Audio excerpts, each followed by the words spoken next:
I was halfway up the stairs when I heard my mom calling me from the kitchen. "Sweetie, can you come here for a second?"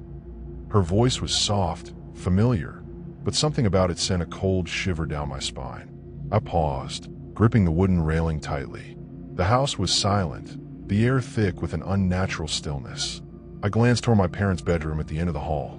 The door was slightly ajar, and the dim glow of the bedside lamp leaked out into the hallway. I hesitated for only a moment before stepping toward it. Pushing the door open just an inch more, I peeked inside. My mom was there, lying under the covers, sound asleep. My blood turned to ice. I whipped my head back toward the stairs. The voice had come from the kitchen, but my mom was right here, asleep, unmoving. A cold sweat broke out over my skin.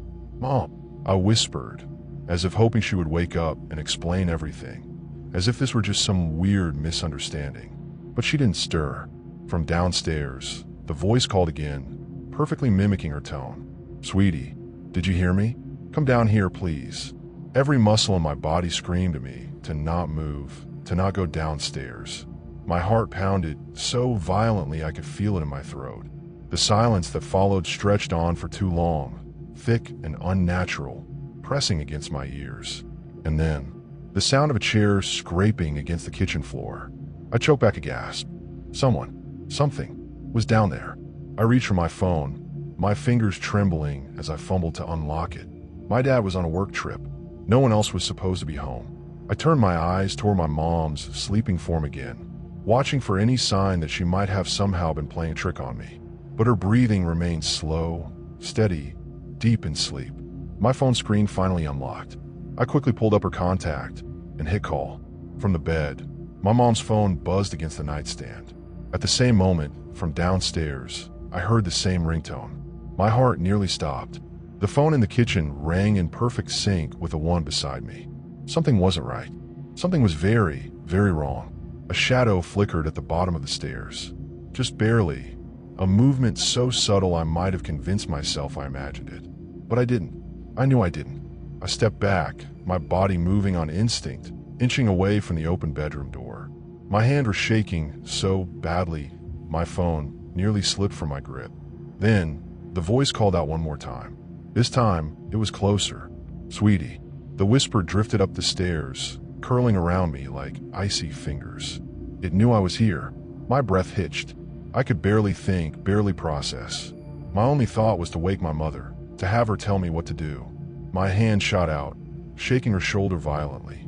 "Mom, wake up, please." Her eyes fluttered open groggily, confused. "Huh? What's wrong?" Before I could answer, something heavy slammed against the stair railing. Loud, violent, a sickening crack of wood splitting open. I barely managed to stifle a scream. My mother, now fully awake, bolted upright. What was that? I turned toward the hallway, expecting to see whatever was standing there.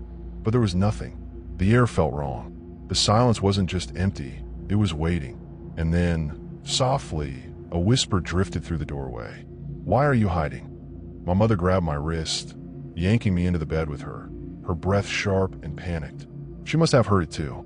She reached for her phone, but before she could dial, the bedroom door slammed shut on its own. And then, from the other side, footsteps, slow, deliberate, dragging against the floor like someone was searching for us. I gripped my mom's hand, so tightly my nails dug into her skin. My pulse pounded in my ears, drowning out everything except that one chilling, unmistakable sound. The sound of our own voices softly whispering from the other side of the door. "Let us in." I woke up to the sound of my mom calling me from the kitchen. "Sweetie, come here for a second." It was late, past midnight. The house was silent except for her voice, warm but oddly distant. My room was at the end of the hall, and the kitchen was on the opposite side of the house. I sat up, blinking in the darkness, my heart pounding for reasons I couldn't explain. Then I remembered. Mom had gone to bed hours ago. I saw her. She was in her room, door locked, sleeping soundly. I hesitated. Maybe I misheard. "Sweetie, come here now." The voice was clearer this time, familiar but off, like someone trying too hard to sound like my mom. I slid out of bed and crept toward her room. My fingers trembled as I knocked lightly on the door. "Mom, are you awake?"